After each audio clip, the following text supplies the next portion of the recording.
국회 입법데이트의 이익선입니다. 오늘 두 가지 개정안 살펴보겠습니다. 그중 하나는 새마을금고법 개정안이고요. 그리고 또 하나 비영리 민간단체 지원법 개정안입니다. 이 각각의 개정안을 대표 발의하셨습니다. 새정치민주연합 노웅래 의원 모셨습니다. 의원님 어서 오십시오. 예, 안녕하세요. 예, 반갑습니다.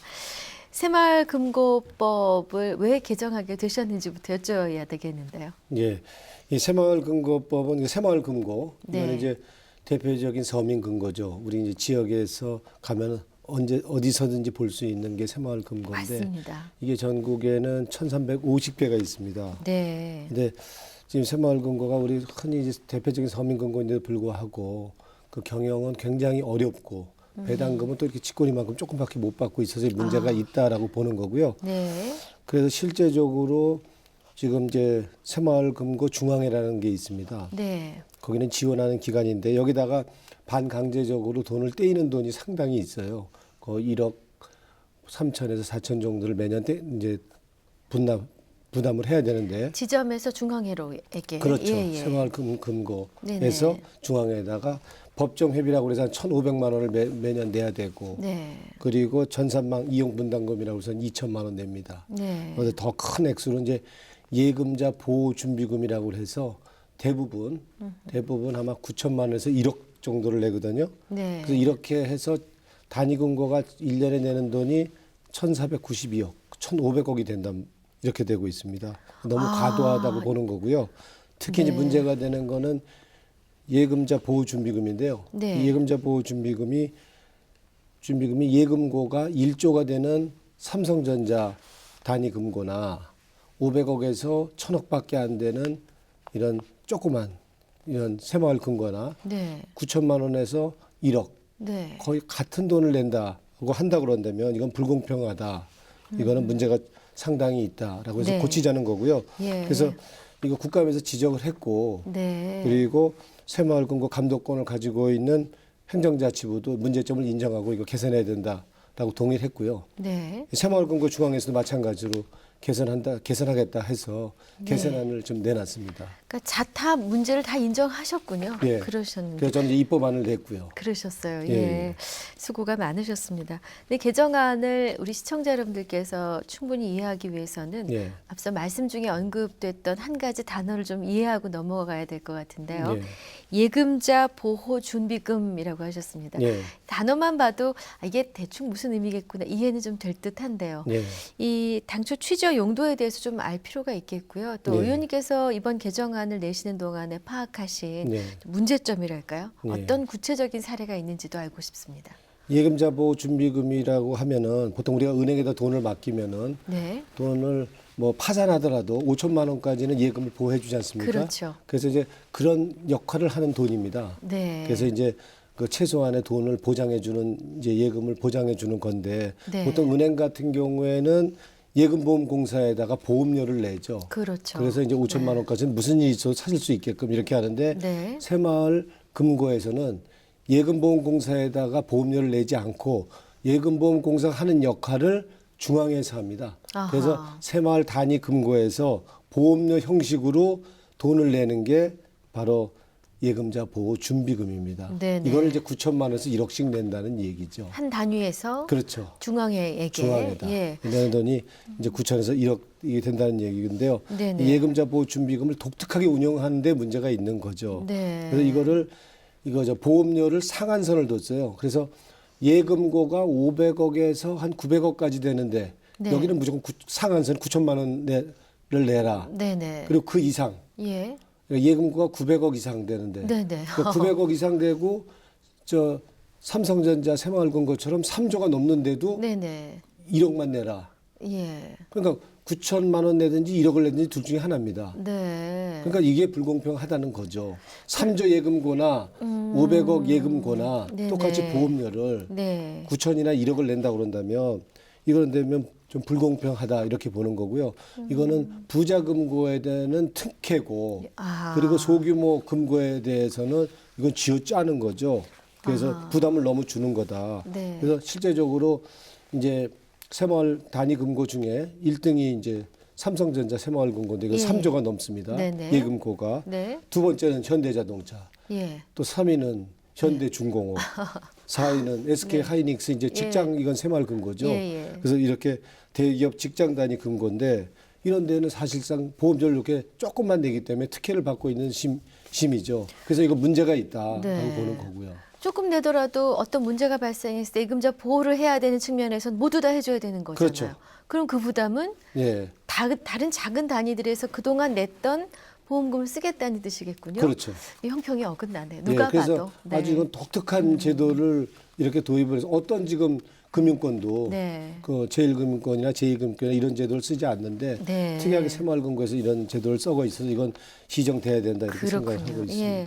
그럼 뭐 이러한 배경이 있기 때문에 개정안의 내용이 무엇일지는 가늠할 수 있습니다만 예. 알기 쉽도록 다시 한번 정리해 주십시오. 그러니까 이제 소규모 단위의 이제 단위 새마을금고도 이 금고도 이제 중앙에 출연금을 내고 있지 않습니까? 이게 너무 과도하니까 네. 이거를 보험료를 감면 받을 수 있도록 하자는 겁니다. 네. 한마디로 얘기를 한다 그런다면 예. 그래서 이제 법에다가 규정을 정확히 했으면 좋겠다. 그래서 예금자 보호 준비금의 적립 기준이나 용도 네. 이걸 법률에 규정하겠다는 겁니다. 네. 그 자의적으로 쓰지 못하게끔 그리고 네. 적립 목표액을 설정을 해서 예. 이 보험료를 할인해 줄 수 있는 근거를 법적으로 마련하려고 그럽니다. 그래서 이제 그러면은 보험료를 감면해 주려고 하는 거죠. 작은 단위는 감면이 되고 그렇죠. 그럼 상대적으로 큰 단위는 좀 늘어나게 될 수 있나요? 당연히 그렇게 네. 되겠죠. 그래서 이제 저 뭐 예금고가 뭐 1,500억이나 뭐 3조까지 되는데 예. 이런 데는 아무래도 늘어나야 될 거고요. 네. 뭐 그거는 예금보험공사에다 보험료를 내도 마찬가지로 그렇죠. 더 많은 돈을 내야 될 건데 네. 그래서 거기는 늘어나야 될 거고 이제 중소 이제 새마을금고는 네. 부담을 적게 할 수 있도록 이렇게 해서요. 네. 지금 예금자 보호 준비금이 지금 중앙에 모여 있는 것만 해도 1조가 됩니다. 그러니까 뭐 9,426억이 거쳐 있고요. 네. 매년 1,500억, 1,426억이 또 거친단 말이에요. 네네. 이렇게 거치니까 돈은 계속 쌓이는데 지금 불공평하게 돼 있고 너무 과도하게 많은 돈을 부담시키고 있기 때문에 단위 작은 금고들은 경영에 어렵고 그렇죠. 연말에 또 배당금 준다고 그러는데 배당금은 쥐꼬리만큼 뭐 거의 안 그렇군요. 주고 이래서 서민금고라고 하면서 운영은 네. 서민금고 형태로 운영이 되고 있지 않다라고 보는 거고요. 네. 이래서 이걸 좀 고치자라고 하는 겁니다. 아, 이해가 잘 됐습니다. 그런데 예. 이런 문제는 좀 일찌감치 발견을 하셨을 것 같은데 당초에 맨 처음에 예. 이렇게 출연액의 상한선을 정해놨던 또 이유가 있었겠죠. 그 당시로서는 예. 그럴 만했다라고 했을 텐데 예. 그때 이유는 무엇으로 들으셨는지 궁금하고요. 예. 이번 개정안으로 인해서 이해 당사자 간의 어떤 이견이 있을 만한 소진이 있는지 그것도 궁금합니다. 뭐 이거는 이제 기본적인 문제 제기에 대해서는 새마을금고 중앙회나 저 행정자치부에서 동의를 하고 개선하자고 하는데 이걸 이제 한 번에 다 바꾸려고 하니까 이제 그 지금 대형 네네. 부자금고들이 부담이 엄청 커지는 거 아니에요? 아하. 30배가 커지는 거죠. 네. 지금 저 삼성전자 이제 새마을금고가 원칙대로 돈을 내야 된다 그러면 30억을 내야 되는데 지금 그래야죠. 1억을 냈단 말이에요. 아하. 그 29억을 더 내려고 그러니까 배가 얼마나 아프겠습니까?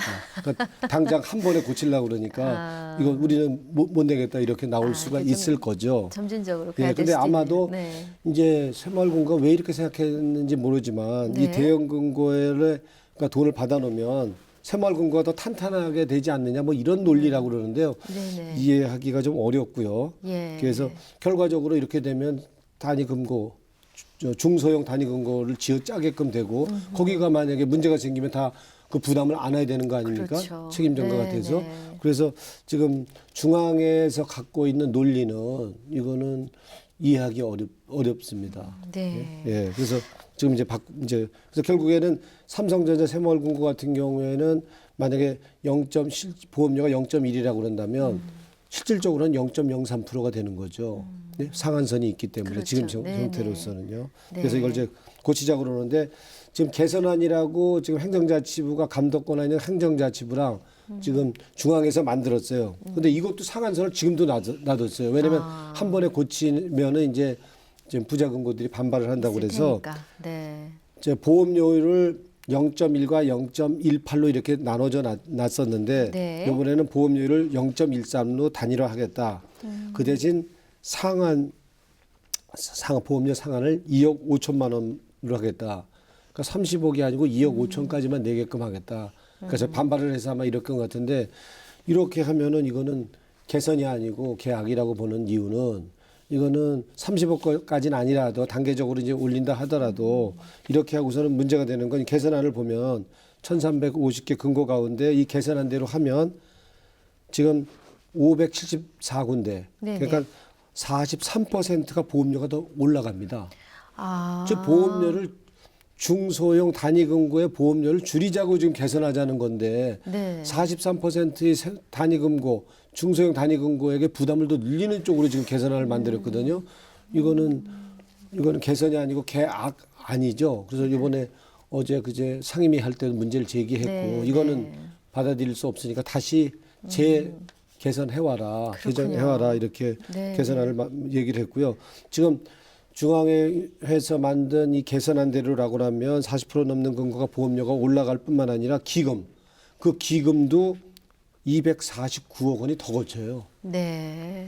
그러면 이거는 서민금고가 아니고 더 지금 문제점을 고치는 게 아니고 문제점을 더 강화하는 쪽으로 확대하는 쪽으로 되기 때문에 그러네요. 중앙회에서는 뭔가 이게 지금 개선이 아닌 좀 뭔가 딴 꿍꿍이송이 있는지 좀 잘못했는데요. 그래서 이거 네. 다시 고쳐오라고 그랬으니까 네, 네. 다시 고쳐오지 않으면 이거는 받아들일 수 없다. 그렇군요. 그래서 이제 네. 요 개선안이 이제 입법 법력 제가 낸 그 개정안이랑 같이 묶여서 이제 통과가 돼서 시행령으로 되는 거거든요. 네. 그래서 이제 개선안이 다시 고쳐져야지 입법을 할 수 있을 것 같습니다. 네. 하여튼 뭐 당장 한술밥에 배부를 수는 없지만 네. 점진적으로라도 목표점에 도달하는 그러니까 네. 개정안이 통과가 돼서 실효성을 발휘하게 됐을 때 가장 긍정적인 효과로는 어떤 것들을 꼽으십니까? 일단은 뭐 단위 금고를 이제 저는 이제 동네에 있는 그 저 새마을 금고를 자주 가지 않습니까? 네. 근데 실제적으로 배당 받을 때 보면은 뭐 배당 거의 못 받는다 그러고 이제 뭐 이렇게 상품이라고 해서 큼지막한 거 뭐 이런 거 하나 이제 주고서는 네. 끝나고 뭐 이제 이런 식이더라고요. 그래서 저거 분명히 문제가 있다. 더군다나 새마을 금고는 정부가 지원해주는 이 금융권이기 때문에 네. 세제 혜택이 굉장히 많거든요. 네. 근데 세제 혜택을 받으면서 네. 더군다나 배당금도 덜 뭐 은행 수준도 안 되게 준다 그런다면 이거는 뭔가 경영의 잘못일 뿐만 아니라 제도 네네. 이런 그럼 새마을 금고를 둘 필요가 없는 거죠. 새마을 네. 금고를 이용하시는 많은 분들이 좀 응원을 해드렸으면 합니다. 예, 네, 좋은 결과 그래야 될것 있으시길 같습니다. 바라고요. 네. 두 번째 내용이 비영리 민간단체 지원법 개정안입니다. 예. 입법 배경 설명해 주시죠. 예, 비영리 민간단체라는 거는 이제 정부의 예산 지원을 받아서 공익 사업을 하는 이제 기관을 얘기하는 거죠. 네. 근데 이런 기관들이 정치적인 편향성을 갖고 공익 사업을 한다고 그러면서 정치적인 편향성을 갖고서 한다고 그런다면 문제가 있다고 이렇게 보는 거고요. 네. 실제적으로 애국단체 총연합회라는 데가 있습니다. 네. 여기는 4년 동안에 2억 원의 정부 보조금 예산 지원을 받았는데요. 여기에 주요 사업 성과가 뭐냐라고 해서 자료 제출한 걸 보니까 네. 국회 해산 요구 1천만 서면 운동 한 게 이게 주요 사업 성과라고 하는 거고요. 네. 또 하나는 지난 7월 달에 있었던 일, 특정 정당에서 특정 정당은 해산돼야 한다. 네. 뭐 종북한 정당도 아니고 이제 이거는 우리 당을 얘기한 건데 새정치민주연합은 해산돼야 한다는 걸 신문 광고를 했는데 이게 주요 사업 성과로 냈습니다. 네. 그래서 이게 공익 사업을 한다고 그래서 국민의 혈세를 국민의 예산 지원을 받아갖고 결국에는 이거는 공익 사업이 아닌 사업을 한다고 그런다면 이건 잘못된 거다라고 그래서 이제 입법을 하려고 했던 거고요. 네. 혈세가 지원이 된다고 그런다면 순수한 공익 사업을 해야 된다라는 차원에서 이 법을 좀 개정하려고 했습니다. 네네. 그럼 핵심 내용은 그 공익사업 내용을 어떻게 규정하신 건가요? 예, 네. 지금도 이제 그렇게 규정이 돼 있습니다. 네. 그래서 비영리 민간단체 지원법이라고 해서 공익 사업을 하는데 공정하고 투명하게 운영해야 된다라고 네. 지금 되어 있고요. 그리고 이 공익 사업을 한다 그러면서 특정 정당이나 특정 후보를 지지하거나 지원해서는 안 된다라고 되어 있습니다. 네. 근데 이렇게만 되어 있으니까 또 반대를 하는 쪽으로 또 어느 그러네요. 정당을 반대한다, 해산하라 뭐 이런 아하. 식으로 이제 운영을 하니까 예. 이제는 지지 특정 정당이나 후보자를 지지 지원도 해서도 안 될 뿐만 아니라 네. 반대를 해서도 안 된다라고 아하. 해서 공익성을 좀 강화하고 중립성도. 예, 네. 중립적으로 공익을 추구하도록 하도록 해서 정부 예산을 받아서 그렇게 운영되도록 이제 그렇게 하자는 겁니다. 그래서 이제 이런 공익성에 맞는 그 사업과 행사를 하도록 더 네. 강화를 하자는 거고요. 그렇게 해서 이 국민의 세금으로 운영되는 이 공익 사업의 성과가 특정 정당이나 특정 후보자, 정치인한테 돌아가는 게 아니라 이게 정말 진정한 국민들의 이익, 국민의 목소리를 대변하는 쪽으로 반영되도록 해야 된다라는 취지로 이번에 입법을 했고요. 네. 아울러서 지금 시행령에 규정된 그 비영리 민간단체 등록이나 취소와 관련된 사항이 시행령으로 되어 있거든요. 네. 이거를 법률로 상향 조정해서 법률에다 포함을 시켜서 이게 자의적으로 비영리 이 민간단체를 취소하거나 이런 일이 없도록 이렇게 네. 하도록 이번에 함께 포함을 시켰습니다. 네네. 사실 시민사회단체 목소리가 좀 커지고 있죠. 그렇죠. 정책에 어떤 뭐 영향력을 끼치고 예. 반영되고 하는데 이들의 행동이나 발언이 행정이나 입법에 대한 이제 공공 감시 기능으로서의 그 순기능을 제대로 잘 하려게 하려면 어떠한 것이 선결돼야 할까요? 그러게 뭐 시민사회단체 활동에 대해서 좀 논란이 있는 건 사실이죠. 네네. 이제 그렇게 사실이 있지만 이제 지금은 사회적인 변화에 따라서 시민사회단체의 목소리가 네. 시민을 대면하는 목소리로 크게 지금 정책에 입법에 반영되고 있는 게 사실이고요. 예. 그런 방향이 또 잘 맞는 거라고 보고 있습니다. 근데 이런 시민단체 활동이 이제 국가의 지원을 받는 단체라고 그런다면 더더군다나 네. 정치적인 편향성을 가져서는 안 된다고 보는 거고요. 특히 아까 말씀드렸지만 공익성, 네. 공정하고 투명하게 운영되는 거는 기본적으로 돼야 그래야죠. 된다 이렇게 네. 보고 있습니다. 그래서 네. 특정 정당이나 특정 어떤 그 단체를 위한 친위 부대나 어용 단체식으로 운영이 된다면 절대로 그거는 안 되겠다 이렇게 보는 거고요. 네. 아울러서 이 시민단체들이 이제 정부나 국회를 감시하는 거 이게 우리 입장에서는 뭐 갑갑하고 부담이 되는 사실이지만 그건 필요한 일이기 때문에 그렇다고 그래서 이들이 활동하는 거를 사회적인 추세고 바람직한 국민들의 요구인데도 불구하고 네. 정부가 이들이 그 감시하는 거에 부담이 돼서 이들을 통제하려고 하는 것도 문제가 있다고 보거든요. 그래서 네. 그것도 있어서는 안 되겠다. 네네. 그래야만이 실제적으로 시민사회단체들이 공익을 목적으로 공정하고 투명하게 네. 어느 편을 들지 않고 중립적인 입장에서 네네. 국민의 목소리만 맞춰서 거기에 눈높이에 맞춰서 활동할 수 있지 않을까 이렇게 보고 있습니다. 네. 자, 의원님께서는 19대 국회 의정 활동 활발하게 하셨습니다. 특히 이제 소신을 갖고 주력했던 현안이 어떤 것인지 그 19대, 성과와 함께 예. 소회를 좀 듣고 싶습니다. 저희가 이제 2012년부터 했는데요. 네. 첫째 들고 싶은 건 입법은 아닙니다. 입법은 아니지만 이마트 근로자들을 12,000명을 비정규직 근로자를 정규직화한 일이 있습니다. 네. 이거는 제가 이마트 그 경영진이 네. 그 노동자들에 대해서 사찰하고 도청하고 그리고 뭐 향을 베풀고 그 기관의 감독 기관에 대해서 네네. 이제 이런 부분에 대한 자료를 12,000건 12,000건을 제보받아서 네네. 민주화 사회를 위한 변호사회랑 네네. 같이 해서 자료를 2달 동안 분석을 했어요. 그래서 이거를 다 언론에 공개하면서 문제를 삼아서 결국에는 회사 쪽, 이마트 쪽과 협상을 해서 네. 결단을 해서 이마트 비정규직 근로자 2014년 네. 5월 달에 12,000명을 정규직화하는 성과를 냈는데요. 네네. 이거는 입법은 아니라 하더라도 상당한 네. 성과라고 생각하고요. 물론이죠. 예, 예. 그래서 중요한 성과라고 생각하고요. 또 하나는 경제민주화법 1호법이라고 하는 하도급 거래 공정화법이 있습니다. 이거는 이제 부당하게 이제 재벌들 대기업들이 그 중소기업에 대해서 그 단가를 후려치는 그렇죠. 부당하게 후려치는 예, 예. 이제 경우가 많은데 이렇게 중소기업들한테 강제적으로 갑질하는 거를 못하게 하기 위해서 그 하도급 계약서를 쓰지 않습니까? 네. 이 표준 계약서를 만들어서 표준 하도급 계약서 작성을 의무화하도록 하고 예, 예. 이거를 꼭 공정거래위원회에 보고하도록 하고 만약에 위반했을 때에는 징벌적 손해배상을 하도록 네네. 그걸 확대하도록 이렇게 하는 내용을 담고 있는데요.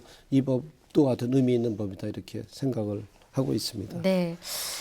이제 19대 국회가 거의 끝나가는 단계에 있기 때문에 남은 기간이 뭐 길지는 않습니다만 혹시 추진하고자 하는 지역 현안 또 새로운 입법계 혹시 있으신지 궁금합니다. 예, 지금 이제 짧은 기간이 남아 있는데요. 네네. 기본적으로 어떤 저녁에 명함에 제 휴대폰 번호를 적어놨습니다. 네네. 그래서 010-8915-2394 이렇게 적어놨거든요. 네. 그 이유는 저희는 듣는 게 중요하고 그리고 네. 국민들이 하나의 목소리고 다양한 목소리가 있기 때문에 그 네. 다양한 목소리를 듣고 정책에 담든지 입법에 담는 게 중요하다고 그래서 네. 저는 명함에다 이제 휴대폰 번호를 넣어놓고 언제든지 전화를 주십사 이렇게 하는 거고요. 네. 그 연장선상에서 노변정담이라고 그래서 지난 3월부터 일주일에 한 번씩 네. 주민들이 원하는 데를 찾아가서 네네. 그러니까 찾아오는 민원이 아니고 찾아가는 찾아가셔서. 민원. 예, 네. 그래서 뭐 두 사람이 돼도 좋고 몇 사람이 돼도 좋아서 그래서 옛날에 대공황 때 루즈벨트 대통령이 네. 이렇게 난로가에 앉아서 화롯가에 앉아서 국민들의 얘기를 듣고 국민들을 위로하고 네. 또 함께 그 대공황을 극복했던 그런 사례를 좀 원형을 해서요. 벤치마킹해서 그래서 지금 노변정담에서 민원을 좀 들으려고 하고요. 그런 민원을 듣는 걸 통해서 이제 몇 가지 법을 좀 만들었는데요. 그거에 있다면은 이제 부모 없이 시설에서 살던 아이들이 18살이 되면 이제 사회로 나오지 않습니까? 보호를 안 해주죠. 그렇죠. 그래서 그 보호 받지 못하고 사회로 나오는 아이들이 얼마쯤 받을 것 같아요? 사회 나가서 너 혼자 잘 살아라 이러면서 네? 200만 원 줍니다. 네. 200만 원 주면서 너 이제 사회 나가서 너 혼자 잘 살아라 이런단 말이에요. 그래서 네. 이거는 자립할 수 있는 돈이 아니다. 그래서 네네. 이거는 이 아동복지법 이걸 좀 고쳐서 실제로 사회로 나와서 혼자 호를 단신이니까 네네. 부모도 없고 아무도 없으니까 예. 나와서 살 수 있도록 하는 기본적인 생활할 수 있도록 네. 하는 좀 법을 좀 입법을 좀 하려고 그러고요. 네. 또 하나는 평생교육법이라고요. 2013년에도 제가 좀 수정안을 좀 개정안을 냈긴 했는데 지금 제때 의무교육 못 받은 사람들이 지금 통계상으로만 570만 명입니다. 그 업계에서는 800만 명이 넘는다고 그러고요. 네. 그러니까 이제 옛날에 이제 초등학교도 못 간 분들이 이렇게 많다는 건데 자식들이 크니까 자기가 공부 못했다는 거를 얘기할 수 없는 거죠. 네. 이런 분들이 굉장히 많은데 이분들도 제때 공부 못했지만 의무교육을 받을 권리가 있는 거죠. 그렇죠. 근데 이분들한테는 의무교육 당연히 지원하지 않습니까? 지원 못 받고 있어요. 그래서 예. 이런 분들을 위한 학교가 운영되고 있습니다. 그래서 네. 그런 학교에도 똑같이 초등학교에 의무교육이라 지원해 주는 것처럼 똑같이 지원 안 해도 일정 부분 지원해서 지금 말은 못하고 소갈이 하면서 한글도 모르는 분들 이런 분들 공부할 수 있는 기회 줘서 네. 돌아가시기 전에 네. 한글도 깨고 네. 글자도 볼 수 있게끔 하는 거는 필요하겠다. 그래서 이것도 입법을 좀 준비하고 있습니다. 네, 좋은 아이디어였습니다. 오늘 바쁜 중에 이렇게 나와주셔서 감사했습니다, 의원님. 고맙습니다. 네, 국회 입법데이트 오늘 새정치민주연합 노웅래 의원과 함께했습니다. 시청해주신 여러분 고맙습니다.